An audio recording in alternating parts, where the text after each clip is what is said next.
우리가 흔히 관용적으로 서울에 올라가다라고 하는 말을 합니다. 우리 서울은 올라가다라고 말하지만은 우리가 지방에 혹은 고향에 내려간다라고 그렇게 말을 하고 있습니다.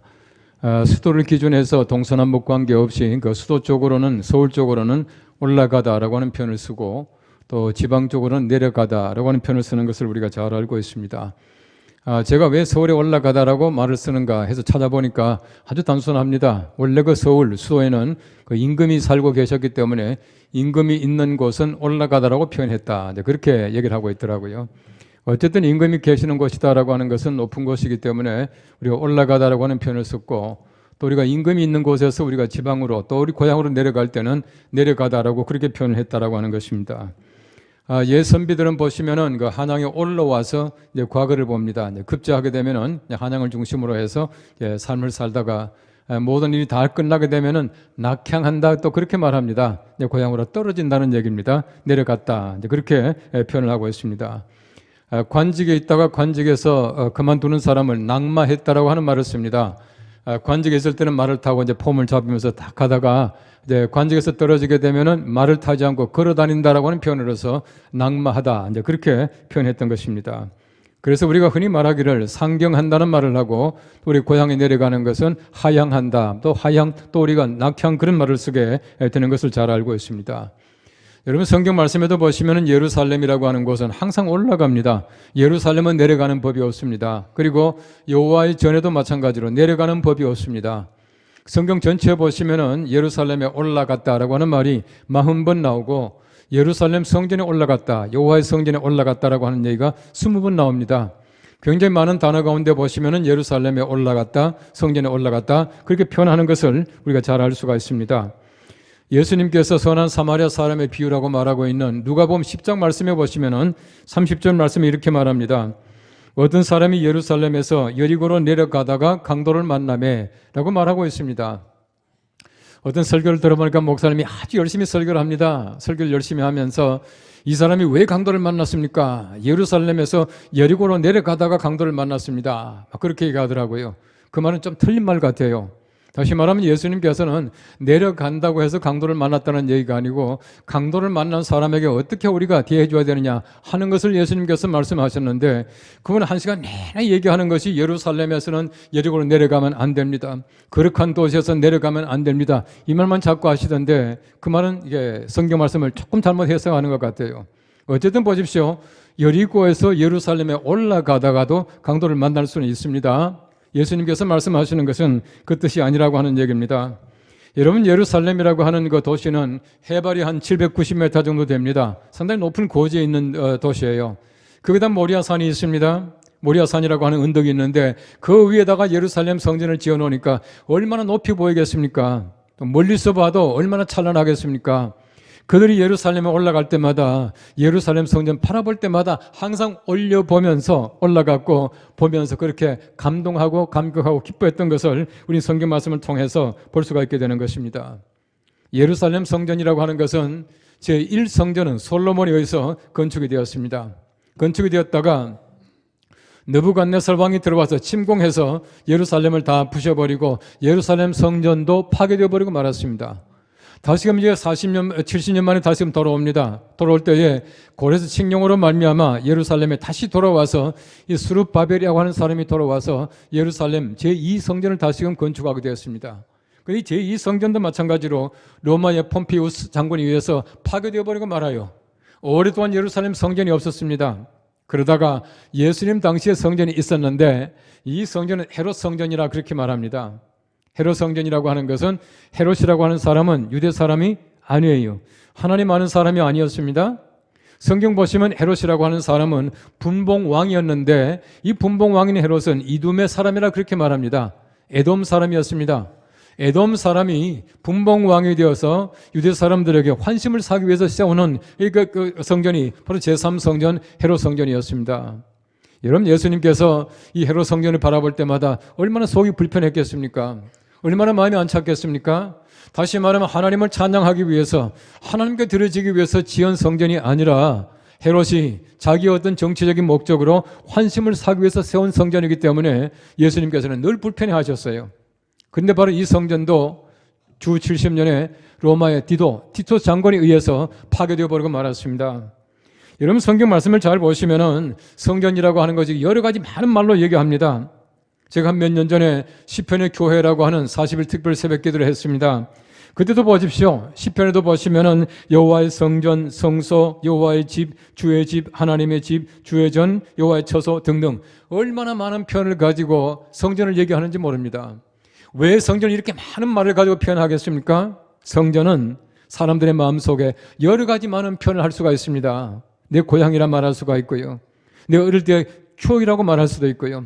여러 가지 많은 말로 성전을 얘기할 수 있습니다. 그 모든 것 전부 다를 모아놓으니까 이렇게 성전에 대한 얘기가 많다는 것입니다. 어쨌든 보십시오. 예루살렘 성전은 그들에게 있어서 굉장히 중요한 자로예요. 여러분 그들에게 있어서 성전이라고 하는 것은 하나님을 만날 수 있는 자리입니다. 하나님께 제사하는 자리입니다. 얼마나 중요한 자리입니까? 이 성전에 올라갈 때마다 그들은 찬미하며 올라갔었어요.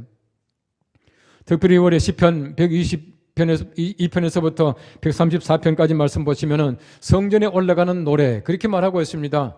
성전에 올라가는 노래라고 하는 조그마한 제목이 붙어 있어요.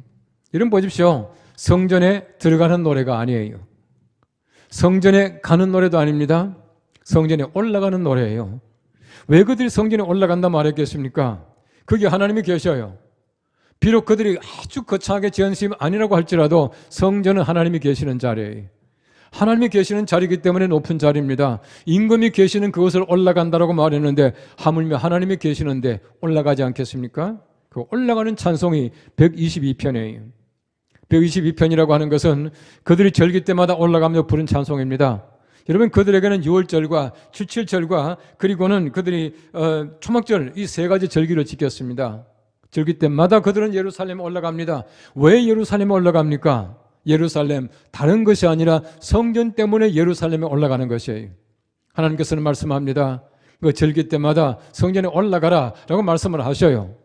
그 말씀에 따라 올라가는데 올라갈 때 그냥 갔습니까? 올라갈 때마다 얼마나 감격과 기쁨과 감사 속에 노래 부르며 올라가는지 모릅니다.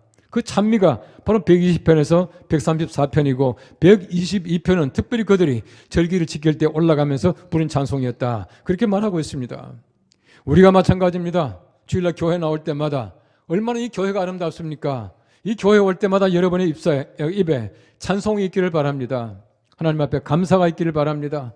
기쁜 마음을 가지고 주의 전에 올라오는 여러분들 되시기를 바랍니다. 오늘 성경 말씀 첫째는 말합니다. 예루살렘이 성전 때문에 잘 짜여진 성읍이 되었습니다 라고 말하고 있습니다. 오늘 시편 122편 3절 말씀 이렇게 말합니다. 예루살렘아 너는 잘 짜여진 성읍과 같이 건설되었도다 라고 말하고 있습니다. 예루살렘은 소위 말하는 구획도시, 잘 계획된 도시였습니다. 잘 계획된 도시인데 그 도시의 중심이 무엇입니까? 예루살렘 중심은 하나님의 성전이었습니다. 바꿔 말하면 성전 때문에 잘 짜여진 도시가 되었다는 얘기입니다. 다른 어떤 것 때문에 예루살렘이 잘 짜여진 도시가 아니라 하나님의 집 때문에 예루살렘은 잘 짜여진, 잘 계획된 좋은 도시다 그렇게 말하고 있는 것입니다. 여러분 아시는 대로 예루살렘 무슨 뜻입니까? 평화의 도시입니다. 살렘의 도시예요. 살렘이 무엇입니까? 샬롬 같은 말입니다. 평화의 도시예요. 여러분 예루살렘이 평화의 도시입니까? 정말 평화가 있습니까? 평화가 없습니다. 늘 전쟁입니다. 늘 여러 가지 많은 갈등이 있습니다. 늘 불화가 있습니다. 그럼에도 불구하고 예루살렘은 예루살렘이에요. 왜 예루살렘입니까? 하나님의 전 때문에 예루살렘이 예루살렘 평화의 도시라고 하는 것을 말하고 있는 것입니다. 2000년 역사 속에서 예루살렘은 평안할 데가 없었습니다. 지금도 마찬가지입니다. 얼마나 많은 전쟁이 있고 예루살렘에 가보시면 항상 총맨 군인들을 볼 수가 있어요. 그렇게 살벌합니다. 그럼에도 불구하고 하나님께서는 평화의 도시 예루살렘입니다. 왜요? 하나님의 성전이 거기에 있다고 하는 사실 하나 때문입니다. 여러분 성전으로 말미암아 예루살렘이 잘 짜진 도시가 되었다는 얘기입니다. 하나님께서는 성전 외에 어떤 것들도 하나님께서는 예루살렘을 예루살렘답게 만들지 않으셔요. 성전 때문에 예루살렘이 되었다 그렇게 말하고 있는 것입니다. 여러분 그들의 모리아 위에 있는 황금돔이 있는 예루살렘 성전을 바라볼 때 얼마나 찬란했겠습니까? 그들이 멀리서 예루살렘을 향해서 나아갑니다. 성전에 들어갈 때까지 얼마나 그 성전이 찬란한 빛 때문에 감사했겠습니까? 이런 감격과 감사가 우리에게도 있어야 합니다. 우리에게도 하나님께서 그 은혜를 베풀어 주시기를 간절히 바랍니다. 교회를 바라볼 때마다 우리 속에 감격이 있어야 해요. 예배 드릴 때마다 우리 속에 기쁨과 감사가 넘쳐야 합니다. 왜냐하면 하나님께서 그래서 이 교회를 세우셨기 때문에 그러합니다. 시편 119편 19절 말씀에는 말합니다. 예루살렘아, 내 한가운데서 곧 여호와의 성전 뜰에서 지키시로다. 할렐루야 라고 말하고 있습니다. 이런 116편도 마찬가지입니다. 예루살렘 한가운데서 여호와의 성전에서 그렇게 말하고 있습니다. 예루살렘 한가운데가 됩니까? 여호와의 성전이. 여호와의 성전이 예루살렘의 중심이었습니다. 바로 이런 중심적인 사고를 가지고 그들이 날마다 살아갔다. 그렇게 말하고 있는 것이에요. 이스라엘 백성들의 광야 생활을 보십시오. 그들이 출애굽한 다음에 40년 동안 광야의 긴 삶을 삽니다. 그들이 광야 생활할 때 하나님께서 성막을 짓게 만드셔요. 여러분 성막 보십시오. 성막이 거창한 집 아닙니다. 그들이 가진 게 뭐가 있겠습니까? 성막을 잘 보시면 길이가 100규빗이에요. 100규빗 하면은 우리식으로 말하면 50m입니다. 너비가 50규빗이에요. 25m입니다. 한 머리 상상해 보십시오. 큰 집이 아니었습니다. 그럼에도 불구하고 이 성막이라고 하는 것은 예루살렘에 못지않는 광야 공동체의 중심이었다고 하는 것입니다. 그들 삶의 중심이 무엇입니까? 바로 성막이었습니다. 성막을 중심으로 해서 동서남북으로 세 지파씩 12지파가 싸고 그들이 40년은 모든 삶을 사는 것이에요. 동쪽에는 보시면은 유다, 이사갈, 스불론 지파가, 남쪽에는 르벤, 시몬, 갓 지파가, 서쪽에는 에브라임, 므낫세, 베냐민 지파가, 북쪽에는 단, 아셀, 납달리 지파가 싸고 살았습니다. 성막 움직이면 내가 움직입니다. 성막이 서면 내가 섭니다. 성막이 모든 삶의 중심이었습니다. 이스라엘 백성들의 40년의 광야 생활의 중심이 어디입니까? 바로 그들의 성막이었습니다. 광야라고 하는 이 도시의 중심은 바로 성막이었습니다. 우리의 삶도 마찬가지입니다. 여러분의 삶의 중심이 어디입니까? 우리가 구원받은 다음에 하나님의 거룩하신 나라에 가기 전까지의 우리의 삶의 중심은 우리 교회가 되어야 합니다. 여러분의 집이 아니에요. 여러분의 직장이 아닙니다. 여러분의 삶의 중심은 교회가 되어야 합니다. 이것이 바로 하나님께서 40년의 광야 생활 속에서 가르쳐 주신 중심적인 삶을 살아가는 하나님의 은혜예요. 우리가 교회를 중심으로 살아가게 될 때 하나님께서 40년 동안 우리의 발이 부르트지 않게 하시고 옷이 헤어지지 않게 하시고 하나님께서는 불과 구름 기둥으로 우리 앞서가시며 인도하시고 여러분의 삶을 평안케 하실 줄로 믿습니다. 이게 우리 삶이라고 하는 것이에요. 얼마나 중요한 하나님께서 우리가 가르쳐 주신 중심인지 모릅니다. 여러분 유럽에 한번 가보시면은 많은 도시들을 가볼 겁니다. 저도 유럽의 도시들 제법 많이 가봤습니다만은 이 전통적인 유럽의 그 고전적인 도시에 가보시면은 어느 도시 가나 중앙에는 중앙 광장이 있어요. 반드시 있습니다. 그 보면 동상도 있고 분수도 있고 그래요. 그런데 보시면은 중앙 광장에 항상 보면은 한쪽에는 시청이 있고 한쪽엔 교회가 있어요. 교회와 시청이 서로 마주보고 있습니다. 잘 관찰해 보십시오. 어느 도시나 가나 거의 다 그렇습니다. 그게 무슨 말이겠습니까? 이 도시의 중심은 시청과 교회입니다. 이 말이에요. 시청은 행정의 중심입니다. 교회는 정신과 믿음의 중심이에요. 그들이 항상 시청과 교회를 중심으로 살아왔습니다. 점점 그들의 생각이 멀리 갑니다. 달라졌습니다. 교회를 없이 합니다. 교회 나가지 않습니다. 교회가 팔렸습니다. 지금 가보면 교회가 교회 아닌 데가 많이 있어요. 제가 작년에도 어느 가서 교회가 있길래 들어가 보니까 그 교회가 이제는요 하나의 그 역사관 됐더라고요. 문화 관광지가 됐더라고요. 교회가 아니에요. 여러분 교회가 중심의 역할을 하지 못하니까 도시가 어떻게 됩니까? 도시가 쇠퇴해요. 도시가 파괴돼요. 정신이 얼마나 문란해지는지 모릅니다. 여러분 교회가 중심이 될 때 그 도시가 살아날 수가 있습니다. 예루살렘이 될 수가 있어요. 근데 교회가 파괴되고 나면 교회가 문을 닫게 되면은 그 도시가 쇠퇴하는 것을 볼 수가 있습니다. 얼마나 하나님께서 우리에게 은혜 베푸셨습니까? 우리나라 예외가 아닙니다. 여러분 잘 보십시오. 서울도 그렇고 대구도 그렇고 광주도 그렇고 어느 도시에 가나 우리 선교사들이 가서 처음으로 선교센터를 지은 곳이 말하자면은 그 도시 중심같이 역할을 하더라고요. 우리 종로 5가를 우리 정부에서는 말하기를 기독교 1번지 그렇게 말합니다. 우리 교회가 기독교 1번지예요. 기독교 1번지입니다. 얼마나 중요한 자리인지 몰라요. 우리가 이 자리를 잘 고수하고 114년을 지탱해 왔습니다. 앞으로도 마찬가지입니다. 우리 교회가 든든히 서가야 서울이 평안하고 예루살렘이 될 수가 있습니다. 우리 교회가 든든해야 하나님께서 잘 짜여진 도시로 만들어 갈 수가 있다는 거예요. 아무쪼록 우리 교회를 잘 지켜나가는 우리가 되기를 바랍니다.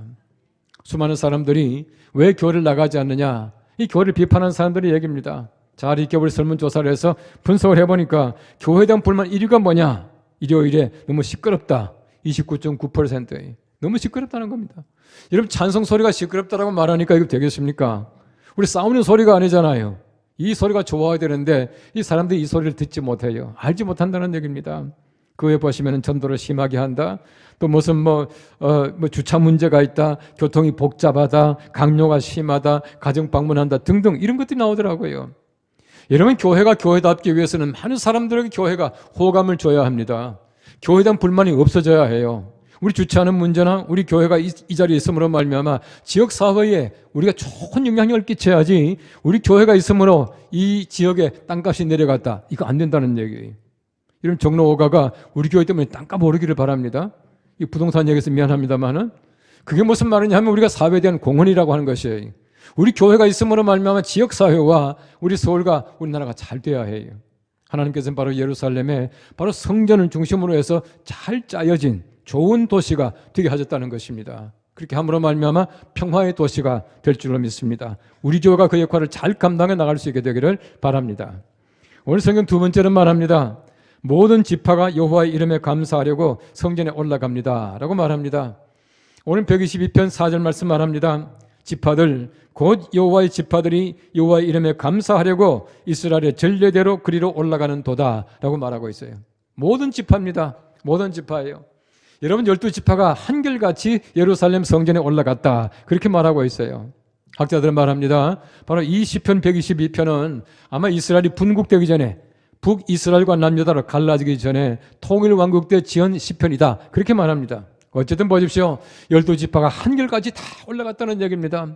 어느 지파는 올라가지 않고 어느 지파는 빼먹고 이것이 아닙니다. 모든 지파가 다 올라갔어요.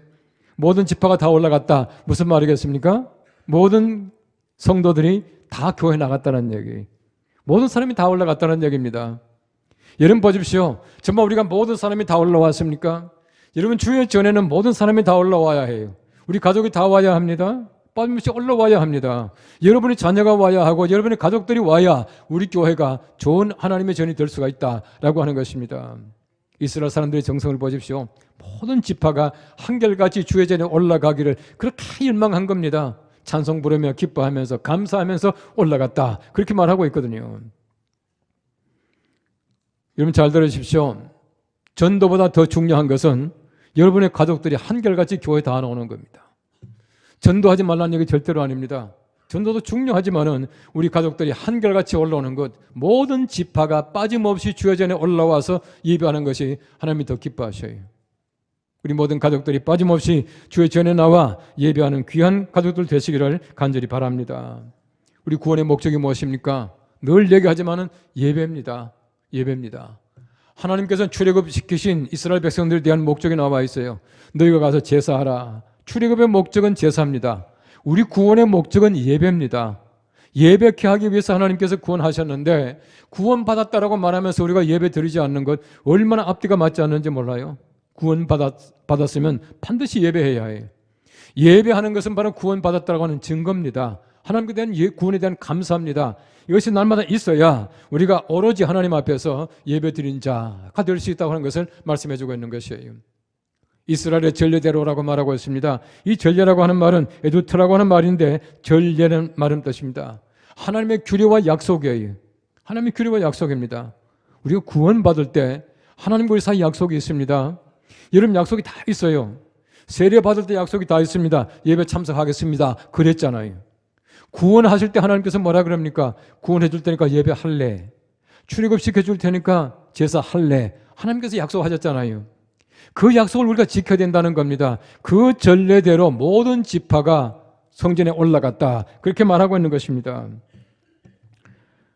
출애굽기 23장 17절 말씀 말합니다. 내 모든 남자는 매년 3번씩 주 여호와께 보을지니라. 이전에 3차례 절기를 맞이해서 성전에 올라가라, 그렇게 말씀을 했어요. 여러분, 구약시대 때는 모든 사람이 한꺼번에 전부 예루살렘에 다 못 가니까 성전이 하나지 않습니까? 그렇기 때문에 1년에 3차례 남자들이 대표로 올라가라 그렇게 말씀하시고 그 외의 날에는 그들이 회당에서 하나님께 제사를 드렸던 것이에요. 어떤 분은 또 이 말씀만 듣고 1년에 3번만 나오면 안 되죠. 또 성경 말씀 사도행전 20장 7절 말씀에는 말합니다. 안식 후 첫날에 우리가 떡을 떼려 하여 모였더니 예수님이 부활하시고 승천하신 다음에는 안식 후 첫날이 교인들이 모여서 예배하는 날로 정해진 거예요. 우리 주일날 우리가 예배하는 날이 된 것은 바로 이런 전승에서부터 온 것이라 하는 것입니다. 안식 후 첫날에 주의 전에 나와서 떡을 떼고 예배한다 그렇게 말하고 있어요. 근데 어떤 사람들은 안식이 너무 길어요. 안식 후 첫날이라고 하는 것은 매주 안식일 첫날이니까 매주 예배를 드리는 겁니다. 절대 안식이 길면 안 돼요. 하나님께서 원하시는 것은 바로 그겁니다. 모든 사람들 전부 다 올라가서 예배하라 그렇게 말하고 있어요. 여러분 제가 이 말씀을 읽을 때 잘 들어보십시오. 고레스 왕이 한 얘기입니다. 이런 페르시아 왕이 지금 하는 얘기예요. 역대하 36장 23절 하반절입니다. 너희 중에 그의 백성된 자는 이스라엘 백성들은 다 올라갈지어다. 너희 하나님 여호와께서 함께 하시기를 원하노라 하였더라. 무슨 말입니까? 고레스가 지금 이스라엘 백성들을 다시금 포로에서부터 예루살렘에 돌려보내요. 보내면서 하는 얘기가 너희들은 다 가거라 라고 말하는데 보십시오. 너희들은 다 올라갈지어다. 페르시아가 얼마나 대단한 나라입니까? 이런 페르시아라고 하는 나라가 한참 강성할 때인데 강성할 때에 인도에서부터 구스까지가 아프리카 이디오피아까지가 한 나라였습니다. 엄청난 대국의 왕인 그 고레스가 이스라엘 백성들 포로민들에게 말하기를 너희가 예루살렘에 내려가라가 아니고 올라가라 그렇게 말하고 있어요. 얼마나 대단한 얘기입니까? 여러분 거대한 나라가 예루살렘 그 조그마한 도시를 향해서 올라간다 그렇게 말하고 있습니다. 더더구나 고레스가 말합니다. 너희 하나님 여호와께서 이렇게 말하고 있습니다. 얼마나 대단한 일입니까? 여러분 그 거대한 나라가 조그마한 나라 이스라엘 나라 거기다 예루살렘 조그마한 도시 많은 백성들을 돌려보내면서 올라가라 너희 하나님 여호와 인정하고 있는 것이에요. 얼마나 대단한 얘기입니까? 여러분 적어도 하나님을 믿지 않는 사람들 이방 사람들이 하나님의 나라를 하나님의 교회를 하나님의 전을 인정해 줘야 된다는 거예요. 우리가 세상에 살면서 마찬가지입니다. 세상 사람들이 교회를 인정해 줘야 되고 우리가 인정받을 만한 그런 삶을 살아가야 해요. 그래서 정말 우리가 성전에 올라가는 것을 날마다 모든 사람들이 기뻐할 수 있도록 만들어 가야 합니다. 성전에 왜 올라갑니까? 감사하기 위해서 올라간다 그렇게 말합니다. 전례대로 감사하려고 올라갔다 그렇게 말하고 있어요. 여러분 예배는 감사합니다. 예배는 감사예요. 하나님의 구원에 대한 감사가 예배로 이게 승화되는 것이에요. 하나님께서 구원하셨다라고 하는 사실을 얼마나 감사했습니까? 여러분 잘 아시는 출애굽기 15장 말씀 보십시오. 그들이 모든 출애굽이 다 끝나고 나서 모세가 하나님께 찬송합니다. 이렇게 말하고 있습니다.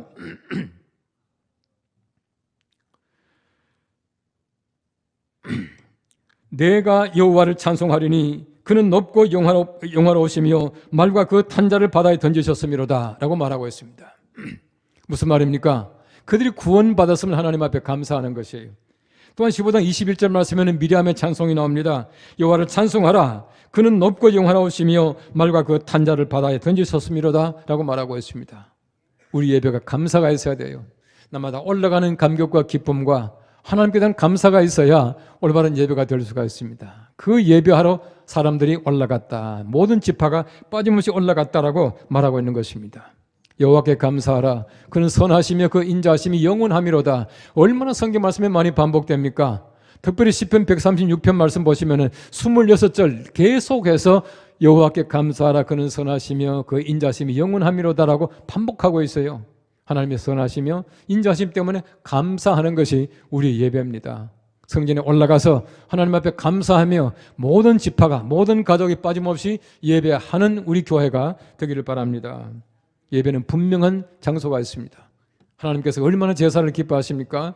제사를 기뻐하신 하나님께서 출애굽한 다음에 빨리 제사부터 드려라 아닙니다. 하나님께서는 사흘길을 가서 나의 산에서 희생을 드리라 그렇게 말하고 있습니다. 하나님께서는 분명히 예배 드릴 장소 말씀하고 있어요.